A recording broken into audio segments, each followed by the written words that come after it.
mes remerciements à M. Romain qui, sans compter, a écouté nos doléances pour qu'aujourd'hui soit vraiment une réunion parfaite. Merci M. Romain. Et puis je dois remercier Yves Cinceau et Jean-Félix Vallat. Mais je n'oublie pas les petites mains de l'association. Monique Chavrondier, Emmanuel Cugnier et bien entendu ma chère Nicole qui, sans vous, on ne serait pas là aujourd'hui. Merci Nicole pour tout ce que vous faites pour nous. Notre association s'efforce de faire la lumière sur le sort des civils européens enlevés en Algérie par le FLN, l'ALN de 1954 à 1963 et tout particulièrement pour les victimes oranaises du 5 juillet 62. Le GRFDA que je représente et la MAFA, dont je suis aussi vice-présidente, apporte un soutien aux familles qui réclament la vérité sur le sort réservé à leurs parents enlevés. Ce combat difficile a commencé dès les premiers instants qui ont suivi la disparition. Les travaux des historiens se poursuivent toujours et les archives sont enfin ouvertes. Travail long, difficile. Les démarches administratives des familles durant des années, les actions des associations, dont l'Enfanoma dès 1963, comme les travaux des historiens, se sont déroulés dans la plus grande indifférence des pouvoirs publics, des médias et de la presse. Ce qui constituera une véritable chape de plomb sur ce douloureux dossier.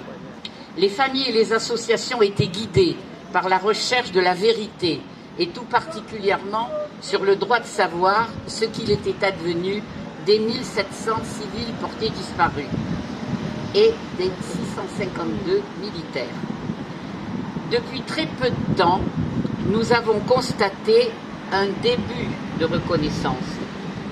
Désormais, le dossier des enlevés portés disparus est au cœur de nos entretiens avec le chef de l'État et avec certains ministères. Cette première partie de notre combat, c'est la reconnaissance de l'existence des disparus. Cette période s'est déroulée de 1962 à 2001. Pendant ce temps-là, la réalité même des enlèvements était mise en doute par l'administration. On évoqua pour les militaires une désertion pour les jeunes hommes civils, l'abandon de famille et le désir de changer de vie. Pour les femmes, la légèreté de leurs mœurs. Le terme même de disparu n'était pas compris. Pour les uns, un disparu est un mort.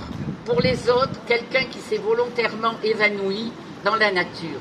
Il a donc fallu convaincre que nos disparus étaient des enlevés portés disparus. La situation était très préoccupante pour les familles après les enlèvements. Elles n'ont bénéficié d'aucun soutien psychologique. Nous étions seuls face à l'adversité et sans le secours moral et financier de nos parents et amis, la situation de nos enfants aurait été dramatique.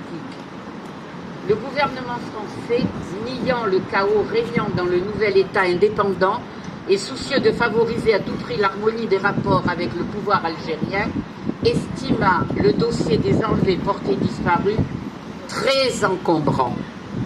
Il occulta ce dossier embarrassant et resta sourd à nos démarches jusqu'en 2002. En 1992, il y avait bien eu la publication par Geneviève de Ternant de son livre « L'agonie d'Oran ». En 1996, il y avait les travaux de Jean Monneret qui soutenaient sa thèse. Il est un des premiers historiens à évoquer sur le plan historique des enlèvements systématiques pratiqués par le FLN après le 19 mars 62. Nous allons avoir maintenant une deuxième période, celle de 2003 à 2011, qui furent les années charnières de notre combat. Devant l'impéritie des gouvernements successifs, nous avons mis en place un groupe de travail, le GRFDA, composé de Monseigneur Bose et d'historiens comme le général Fèvre, Jean Monneret et de familles concernées, afin d'obliger l'État à prendre en compte ce problème douloureux. En 2004, enfin, apparaissent les premières listes de disparus élaborées par le ministère des Affaires étrangères et par la mission interministérielle aux rapatriés. Puis, les travaux de M. Diefenbaker vont déboucher sur la loi du 25 février 2005. Cette loi marque un tournant dans nos démarches. Elle disposait dans son article 2: la nation associe les rapatriés d'Afrique du Nord, les personnes disparues, les populations civiles victimes du massacre ou d'exactions commises durant la guerre d'Algérie et après le 19 mars 1962 en violation des accords d'Évian, ainsi que les victimes civiles des combats de Tunisie, du Maroc, à l'hommage rendu le 5 décembre aux combattants morts pour la France en Afrique du Nord. En 2006, nous avons obtenu que cet article soit inscrit sur une plaque joustant les colonnes, la petite plaque qui est là, joustant les colonnes du mémorial. Un grand pas a été fait pour nous. Nous assistions à la matérialisation de cette loi. En 2009 fut créée la commission disparue, comprenant le cercle algérianiste, le GRFDA dans son ensemble, sous l'autorité de Jean-Jacques Jordi. En 2011, la parution de son livre « Un silence d'État » contient les listes de la commission disparue. Enfin, la troisième période commence en 2012 à nos jours. Le 28 février 2012 sera inauguré le défilement des noms des enlevés portés disparus. Une liste complémentaire sera affichée le 5 juillet 2021. 1700 noms de civils sont désormais officiellement reconnus. Une gerbe sera déposée pour la première fois sur ce mémorial par Madame la directrice générale de l'ONAC-VG, représentant la ministre déléguée, Madame Dariussec, qui le 15 octobre 2021 nous informera que la liste des disparus civils était consultable sur le site du gouvernement Mémoire des hommes. Le 5 décembre 2021, le carton d'invitation aux cérémonies officielles stipulait « Journée nationale d'hommage aux morts pour la France, aux rapatriés, aux personnes disparues, aux victimes civiles pendant la guerre d'Algérie ». Le 16 janvier 2022, nous étions reçus au Palais de l'Élysée et chaque famille présente dans notre délégation a pu faire part de sa souffrance, toujours aussi vive, 60 ans après les faits. Le 5 juillet 2022, une gerbe de Monsieur le Président de la République sera déposée par Madame la Ministre, Madame Patricia Miralles. Notre existence, nos revendications étaient enfin considérées. Le dossier des enlevés portés disparus enfin traité en partie. On notera qu'en ce qui concerne les 652 militaires enlevés et portés disparus, une cérémonie s'est déroulée en août 2022 à Port-Vendre, sous l'égide de l'association Soldis, avec qui nous travaillons sur ces dossiers de disparition et les conséquences pour les familles. Après ce difficile et douloureux combat pour les listes solidement, indiscutablement établies, les noms des filles sur ce mémorial, véritable cénotaphe où de nombreuses familles viennent se recueillir, tout comme à Perpignan, devant le mur des disparus. Des questions sans réponse demeurent. Après tant d'années écoulées, nous pouvons encore nous interroger.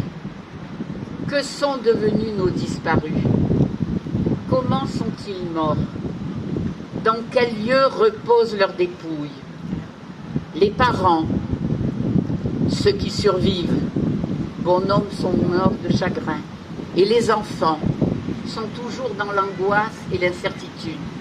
Le droit de savoir ce qu'il a devenu de l'être cher n'est pas respecté, droit reconnu internationalement. Le président de la République souhaite réconcilier les mémoires blessées de la guerre d'Algérie. Parmi elles figurent, et trop souvent méconnues, celles des enlevés, mis au secret, mis mort. Souhaitons que tout soit mis en œuvre pour qu'en Algérie, la recherche des emplacements des dépouilles dans les fosses communes et les charniers soit menée à bien. Que soit respecté le droit de savoir des familles. Je vous remercie d'avoir écouté cette longue liste de dates qui montre bien la lente progression de notre action et l'aboutissement de nos efforts. Je vous remercie.